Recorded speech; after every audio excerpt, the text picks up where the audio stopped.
Агенцијата за храна и ветеринарство ги објави резултатите од лабораториските испитувања спроведени од Факултетот за ветеринарна медицина, при што потврдено е зголемено присуство на афлатоксинот М1 во млекото на хрватскиот производител Дукат со просечна вредност од 0,152 микрограми на килограм.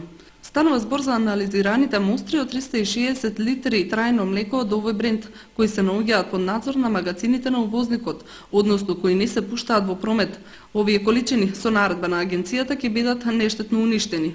Во Организацијата на потрошувачи на кочани денеска не информираа дека и кај нив неколкумина граѓани се пожалиле дека купиле такво млеко. Деновиве тие ги посетуваат трговските дуќани и со конечна информација ќе излезат за некој ден. Какво млеко купуваат граѓаните на кочани од анкетата што денес ја спроведовме на терен? Млеко ли слушай, ја повеќе си земам свеж. Ми носат дом. Што да ве лажам, греота. Дали мислите дека во Македонија има канцерогено млеко? Како што слушам преку телевизија, друго ништо не знам. Само преку телевизија што слушам. Па не сме купували, не можам да знам. Вие какво млеко купувате? Па купуваме домашно, купуваме некогаш и од продавница.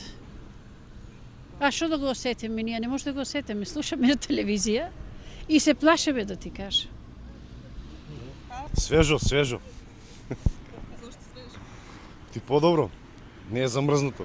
Агенцијата за храна и ветеринарство продолжува со вршење на засилени инспекцијски контроли на домашниот пазар, како и со задолжително испитување на афлатоксинот при увоз на млекото и производот